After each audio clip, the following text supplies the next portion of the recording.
Hi there, I'm David Weston for Social Media Week, and today we're going to talk to Toby Forage, online sport editor for SBS and social TV lead.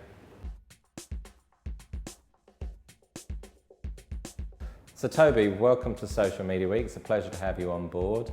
I guess just to kick off, it'd be really good just to find out a little bit about your role at SBS to tell our audience. Firstly, thank you. Thanks for having me. It's great to be a part of this event. So my role at SBS is chiefly as executive producer for sport online. However, I've got a dual function whereby I also look after all of our social TV activities for all of our programming. So that ranges from all of our obviously live sport programs to things like Eurovision, Tropfest and any other sort of live shows that we tend to do. Second question for you is around social media. What really excites you about social media? What is it that gets you up every day and gives you pleasure in doing what you do? I think for me, being a sports nut for a start, it's the live nature of the conversations that happen there. And it's a wonderful way for us to pick up on what viewers are actually thinking at any given time, whether it be about a particular moment in a game or something that's happening off the field.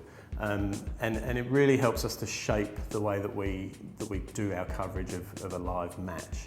And any other sort of live program as well. It's just a fantastic way to really tap into what people are talking about and what really they want us to talk about at the same time.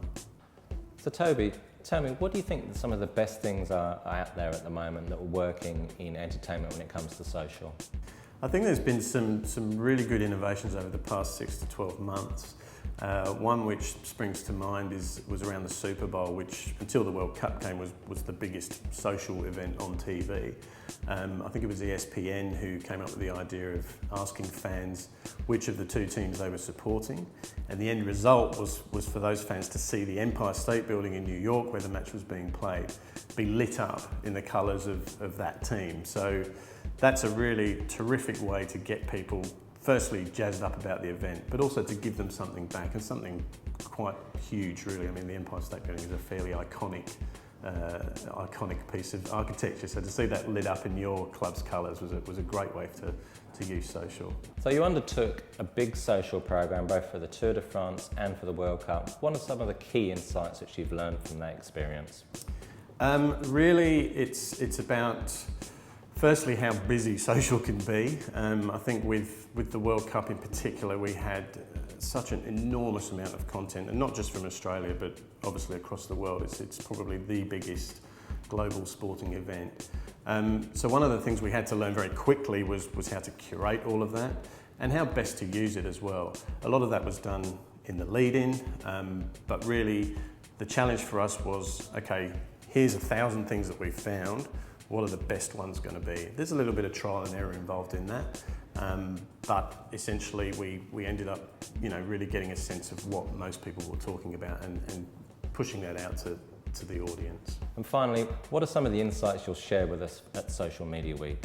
Well, I'll probably talk primarily about the World Cup. Obviously, it's one of the biggest events that we've had this year.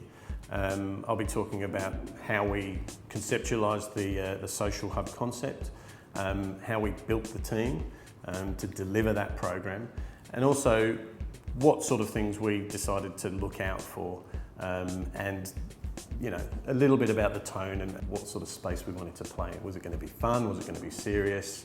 But yeah, you can find out more about that on the day.